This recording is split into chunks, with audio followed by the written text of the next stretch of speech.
Meta voulait faire de WhatsApp une autoroute pour son IA.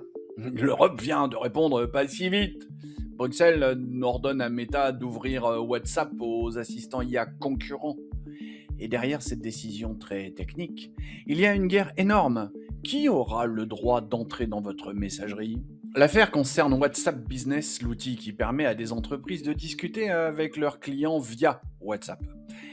Des assistants IA concurrents pourraient s'y connecter, puis Meta a changé les règles. Les IA généralistes concurrentes ont été bloquées pendant que Meta AI gardait sa place. Ensuite, Meta a accepté de les laisser revenir, mais contre paiement. Pour Bruxelles, le problème est simple. Dans un marché aussi jeune que celui des assistants IA, une plateforme dominante peut tuer la concurrence très vite. Parce que WhatsApp, ce n'est pas une petite application. C'est plus de 3 milliards d'utilisateurs mensuels.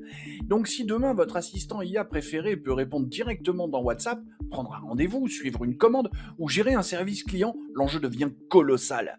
La bataille de l'IA ne se joue pas seulement dans ChatGPT, Claude ou Gemini. Elle se joue dans les applis que vous ouvrez déjà tous les jours. La Commission européenne a donc pris une mesure provisoire. Ce n'est pas encore la décision finale, mais c'est un ordre immédiat. Meta doit rétablir l'accès aux assistants concurrents dans les anciennes conditions sous 5 jours ouvrés. Et ce n'est pas une petite tape sur les doigts. Si Meta est reconnu coupable d'abus de position dominante, l'amende peut monter jusqu'à 10% de son chiffre d'affaires mondial annuel. Meta, évidemment, conteste. Son argument, Bruxelles forcerait WhatsApp à offrir gratuitement un service payant à de très gros concurrents comme OpenAI. Et ce coût pourrait retomber sur les entreprises européennes qui utilisent déjà WhatsApp Business. Ce n'est pas un détail. La critique de Meta n'est pas absurde. Mais elle oublie un point. Quand une plateforme devient incontournable, ses règles privées peuvent devenir des barrières publiques.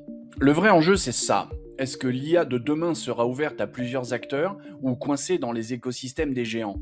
Apple voudra son IA dans l'iPhone, Google dans la recherche, Microsoft dans Windows, Meta dans WhatsApp, Instagram et Messenger. Et l'Europe vient de dire « Attention, l'accès au public ne doit pas devenir une chasse gardée ». Ce dossier peut sembler technique, mais il annonce une bataille majeure.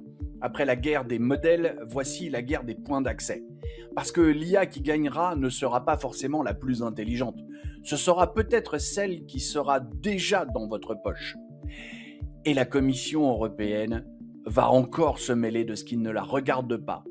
Au lieu de financer globalement Mistral pour lutter contre ces géants-là, elle va peut-être mesquinement essayer de les interdire.